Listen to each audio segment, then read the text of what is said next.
Time ഇപ്പോൾ evening 6:30 കഴിഞ്ഞ് ഒരു കുഞ്ഞ് പർച്ചേസ് ഉണ്ട്. നൈറ്റ് ആയതുകൊണ്ട് വേറെ മേക്കപ്പും കാര്യങ്ങളൊന്നുമില്ല. ജസ്റ്റ് സൺസ്ക്രീം ഇട്ട് കൊടുത്തു, ഐബ്രോസ് ഫില്ല് ചെയ്തു, ലിപ്സ്റ്റിക് ഇട്ടു, ഹെയർ ഒക്കെ സെറ്റ് ചെയ്തു.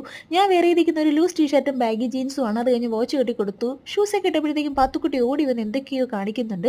അത് കഴിഞ്ഞ് അവളെ ഞങ്ങൾ അമ്മാമ്മ ഏൽപ്പിച്ചിട്ട് പെട്ടെന്ന് പോയിട്ട് വരാനായിരുന്നു പ്ലാന്. അങ്ങനെ ഫസ്റ്റ് വന്നത് ഞങ്ങൾ യൂണിഫോം പർച്ചേസ് ചെയ്യാൻ വേണ്ടിയിട്ടാണ്. കളറും സൈസൊക്കെ പറഞ്ഞു കൊടുത്തു. യൂണിഫോം കിട്ടി. ഇതാണ് ഞങ്ങളുടെ യൂണിഫോം. അതും പർച്ചേസ് ചെയ്ത് ഞങ്ങൾ നേരെ പോയത് സ്റ്റാച്യൂലായിരുന്നു. അവിടെ നിന്ന് എനിക്ക് കുറച്ച് ഡ്രോയിങ് മെറ്റീരിയൽസ് പർച്ചേസ് ചെയ്യണമായിരുന്നു. ഇത് നമ്മുടെ സെക്രട്ടേറിയറ്റിൻ്റെ അണ്ടറിലുള്ള ഒരു ഷോപ്പാണ്.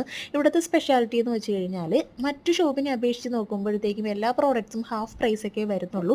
അങ്ങനെ ഞാൻ ഒരുപാട് ഷെയ്ഡ്സിലുള്ള പെൻസിൽസും കളേഴ്സും ബ്രഷസും എൻവലപ്സും നോട്ട്സും അങ്ങനെ കുറേ ഐറ്റംസ് ഒക്കെ പർച്ചേസ് ചെയ്ത് ഇങ്ങനെ ഹാപ്പി ആയിട്ട് വരുന്നു. അത് കഴിഞ്ഞ് ഞങ്ങൾ തിരികെ വീട്ടിലോട്ട് പോവുകയാണ്. അങ്ങനെ പോകുന്ന വഴിക്ക് കാണുന്ന ഒരു വൈബാണ്. ഇതെനിക്ക് ഭയങ്കര ഇഷ്ടമാണ്. നമ്മുടെ പാളയം ചർച്ചാണ്. അത് കഴിഞ്ഞ് കവടിയാർ വന്ന് പപ്പതേ ഷവർമയൊക്കെ കഴിച്ചു. ഞങ്ങളിത് തിരികെ പോവുകയാണ്. അപ്പോൾ ഇന്ന് ഇത്രയൊക്കെ ഉള്ളൂ. ടാറ്റ ബൈ.